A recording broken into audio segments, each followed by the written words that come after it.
Hello future doctor. एक बार फिर बेटा संगम सर बायोलॉजी के इस चैनल पर आपका स्वागत अभिनंदन। बेटा जैसा कि हम लोग जानते हैं कि हम लोग एक सीरीज को कंटिन्यू कर रहे हैं, क्या आप जानते हैं? बेटा इसी सीरीज के 5th एपिसोड में आज हम लोग बात करेंगे एनसीईआरटी सेकंड में आने वाली कुछ इंपॉर्टेंट सेल की। सबसे पहले हम लोग बात करने वाले हैं जिस सेल की, उसे वेजिटेटिव सेल कहेंगे। बेटा जो वेजिटेटिव सेल है ये हमें पॉलिन ग्रेन में देखने को मिलेगी।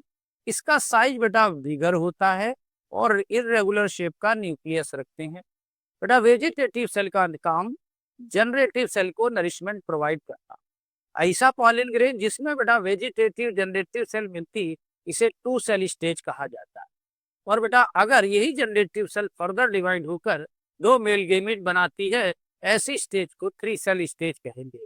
60% में बेटा 2 सेल स्टेज में पॉलिनेशन होता है, 40% में 3 सेल में होता है। नेक्स्ट सेल को जनरेटिव सेल कहेंगे। बेटा जनरेटिव सेल भी हमें पॉलिन ग्रेन में मिलेगी। इनका साइज व स्ट्रक्चर बेटा स्मॉल होता है, ये स्पिंडल शेप के होते हैं, याद रखेंगे। सेल का शेप स्पिंडल है, न्यूक्लियस का नहीं। इनका काम बेटा मेल गेमीट बनाना होता है। तो पॉलिन ग्रेन में पाई जाने वाली जनरेटिव सेल माइटोसिस करके 2 मेल गेमीट बनाती है। नेक्स्ट सेल बात करेंगे मेगा स्पोर मदर सेल की। बेटा ये जो मेगा स्पोर मदर सेल है ये हमें ओव्यूल में मिलेगी। ओवेल का सेंट्रल पोजीशन जो पोर्शन होता है वो न्यूसेलस होता है। इसको बनाने वाली सेल सब एक जैसी होती है, इन्हें होमोजेनस कहेंगे। और बेटा इस न्यूसेलस की सिंगल सेल, इस न्यूसेलस की एक cell mega spore mother cell बनाती है। और ये mega spore mother cell meiosis करती है। ऐसी प्रोसेस का नाम मेगा स्पोरोजेनेसिस। और बेटा ये 4 मेगा स्पोर बनाती है, इसे मेगा स्पोर टेट्राड कहेंगे। हम लोग जानते हैं कि बेटा 3 मेगा स्पोर डीजनरेट हो जाते हैं, एक फंक्शनल मेगा स्पोर बनता है जो 3 माइटोसिस के सीक्वेंस को पूरा करके 7 सेल्ड 8 न्यूक्लिएटेड एम्ब्रियो सैक का फॉर्मेशन करता है। अब जो एम्ब्रियो सैक होता है उसमें पाई जाने वाली बेटा लार्जेस्ट सेल को हम लोग सेंट्रल सेल कहेंगे। तो किसी भी एम्ब्रियो सैक में पाई जाने वाली सेंट्रली लोकेटेड सेल का नाम सेंट्रल सेल होता है। ये लार्जेस्ट सेल होती है। और जो लार्जेस्ट सेल होती है बेटा इसके पास 2 पोलर न्यूक्लियस पाए जाते हैं। और यही पोलर न्यूक्लियस बेटा ट्रिपल फ्यूजन में जाते हैं। और बेटा यही central cell after triple fusion fertilisation के बाद प्राइमरी इंडोस्पर्मिक सेल में बदल जाती है। तो एम्ब्रियो सैक में पाई जाने वाली लार्जेस्ट सेल को सेंट्रल सेल कहेंगे।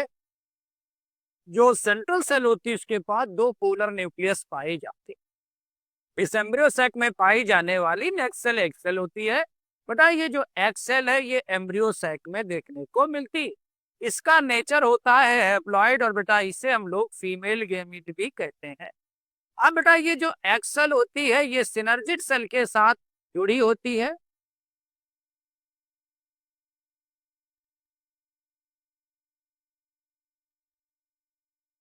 और सिनर्जिड सेल के साथ जुड़कर बेटा ये बनाती है एग एपरेटस।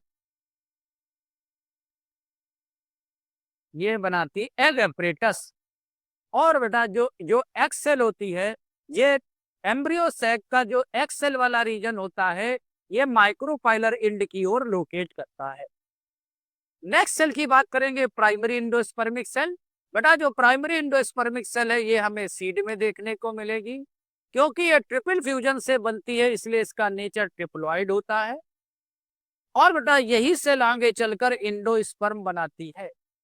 तो वो ट्रिप्लॉइड स्ट्रक्चर जो बेटा वो जो नरिशमेंट प्रोवाइड कराने के लिए फूड स्टोर कराए, मोनोकाट डाइकाट दोनों में बने, डाइकाट में खत्म हो जाए, मोनोकाट में बच जाए, ऐसे स्ट्रक्चर का नाम इंडोस्पर्म। बड़ा इंडोस्पर्म जिम्नोस्पर्म में भी बनता है, एंजियो में भी बनता है। जिम्नो में इसका नेचर एन होता है और फर्टिलाइजेशन से पहले बनता है। और एंजियोस्पर्म में 3n होता है, फर्टिलाइजेशन के बाद बनता है। नेक्स्ट सेल को याद करें, सब स्पर्मेटोगोनिया। बेटा जो स्पर्मेटोगोनिया होती है इसे मैच्योर जर्म सेल कहेंगे।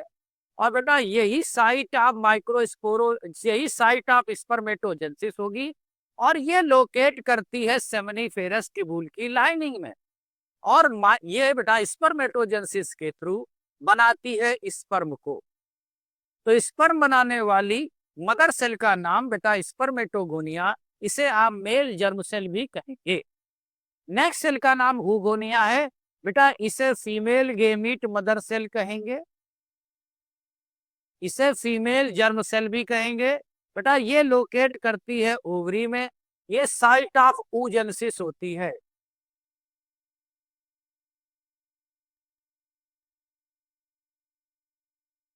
oogenesis होती है और बेटा यही मियोसिस करके ओवम फॉर्मेशन कराती है।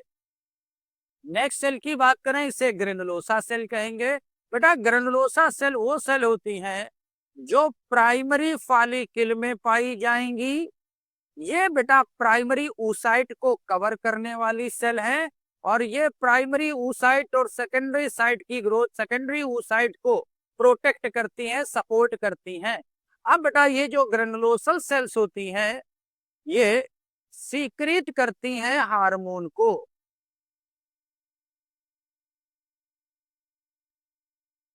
ये हार्मोन्स को सीक्रेट करती हैं।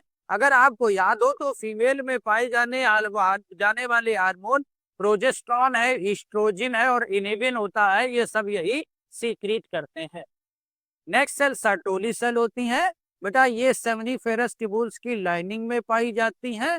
इनका काम है डेवलपिंग स्पर्म और जर्म सेल को नरिशमेंट देना, इसलिए बेटा इनका नाम नर सेल पड़ जाता है। तो सर्टोली सेल को हम लोग नर सेल कहते हैं। नेक्स्ट सेल लीडिंग सेल होती हैं बेटा, ये outside of the seminiferous tubule कहलाती हैं। अब आपको तीन सेमनीफेरस ट्यूबुल्स आपको याद होना, और टेस्टिकुलर लोब्यूल्स में तीन ट्यूब पाई जाती हैं, इन्हें सेमनीफेरस ट्यूबुल्स कहते हैं। इसके बाहर वाले स्पेस को इंटरस्टिशियल स्पेस कहते हैं। इसी स्पेस में ये लीडिंग सेल पाई जाती हैं।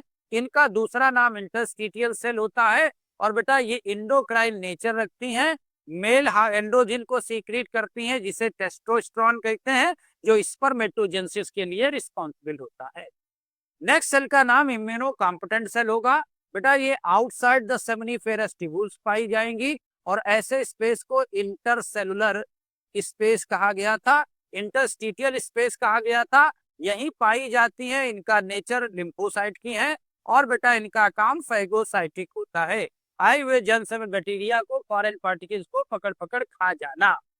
चले नेक्स्ट लेयर होगी बेटा, सेल होगी ट्रोफोब्लास्ट कहलाएंगी। ये ब्लास्टोसिस्ट की आउटर पार्ट होती है, इससे निकलती है फिंगर लाइक प्रोजेक्शन जिसे क्रोनिक विलाई कहेंगे बेटा। इसी क्रोनिक विलाई को एंडोमेट्रियम की वॉल कवर कर लेती है, जिसके थ्रू बेटा ये डेवलपिंग फीटस एंडोमेट्रियम में इम्प्लांट होकर अटैच हो जाता है। यहीं पर बेटा कनेक्टर बनता है, इसे आप प्लेसेंटा कहेंगे। नेक्स्ट सेल होने वाली है स्टेम सेल बेटा। जो स्टेम सेल है वो ब्लास्टोसिस्ट में पाई जाती है। ये डिफरेंशिएट होकर outer trophoblast, inner cell mass stem cell बनाता है। इसका नेचर टोटीपोटेंट होता है। किन्हें टोटीपोटेंट कहते हैं? जो बॉडी के सारी सेल्स को बना ले बेटा, इसी से हम एम्ब्रियोनिक जर्म लेयर बनते देखते हैं। नेक्स्ट सेल का नाम हेल्पर टी सेल होने वाला है बेटा। Helper T cell T lymphocyte की टाइप होती है। टी लिम्फोसाइट वो होती है जो बने बोन मैरो मैच्योर थाइमस में होती हैं। ये टाइप ऑफ टी लिम्फोसाइट्स होती हैं और हेल्पर टी सेल का काम सेल मीडिएटेड इम्यूनिटी को प्रमोट करना और एंटीबॉडी मीडिएटेड इम्यूनिटी को प्रमोट करना। नेक्स्ट सेल होगी पीएमएनएल, इसे न्यूट्रोफिल कहेंगे बेटा। ये बोन मैरो में बनती हैं और ये एक तरह की ल्यूकोसाइट्स होती हैं। इनका काम डिफेंस अगेंस्ट इंफेक्शन प्रोवाइड करना है। अब बेटा जो पीएमएनएल होती हैं ये आपकी बॉडी में बेटा सेलुलर बैरियर को फॉर्म कराती हैं।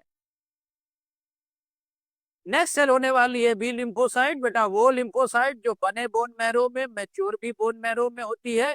ये भी टाइप ऑफ ल्यूकोसाइट होती हैं, बट बेटा इनमें एबिलिटी होती है एंटीबॉडी प्रोडक्शन की।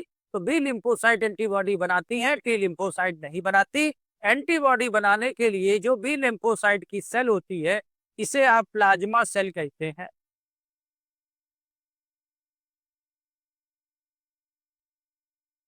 और बेटा इस प्लाज्मा सेल को स्टिमुलेट करता है हेल्पर टी सेल। क्या सीक्रेट कराने के लिए, क्या बनाने के लिए? एंटीबॉडी को। और बेटा एंटीबॉडी को आर्मी या प्रोटीन कहते हैं। नेक्स्ट सेल होने वाली टी लिम्फोसाइट। बेटा टी लिम्फोसाइट वो लिम्फोसाइट है जो बने बोन मैरो में, मैच्योर थाइमस में होती है, इन्हें टी लिम्फोसाइट कहते हैं। ये 4 तरह की देखने को मिलती हैं और ये भी टाइप ऑफ ल्यूकोसाइट होती हैं और ये प्रोवाइड करती हैं सेल मीडिएटेड इम्यूनिटी को, जो आर्गन ट्रांसप्लांटेशन के रिजेक्शन के लिए जिम्मेदार होती है। नेक्स्ट सेल होने वाली है मैक्रोफेज। लार्ज सेल होती है, ह्यूमन बॉडी में देखने को मिलती है, फैगोसाइटिक नेचर रखती है। बेटा अगर आपको HIV इन्फेक्शन याद है तो सबसे पहले जो HIV वायरस होता है वो इसी सेल में पहुंचकर रिवर्स ट्रांसक्रिप्शन करके अपने RNA को DNA में बदलता है। इसलिए बेटा इसे मैक्रोफेज को हम लोग फैक्ट्री ऑफ HIV वायरस कहते हैं।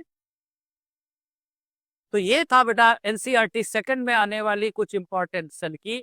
तो हम लोगों ने एनसीईआरटी फर्स्ट की सेल को भी पढ़ा और एनसीईआरटी सेकंड सेल को पढ़ा। अगर आपने अभी तक संगम सर बायोलॉजी के इस चैनल को सब्सक्राइब नहीं किया है तो बेटा ऐसी ही इंटरेस्टिंग इंफॉर्मेशन को जानने के लिए आप इस चैनल को लाइक भी करें, सब्सक्राइब भी करें। तो बेटा मिलते हैं हम लोग एपिसोड 6 में। तो आज के लिए इतना ही। Thank you so much.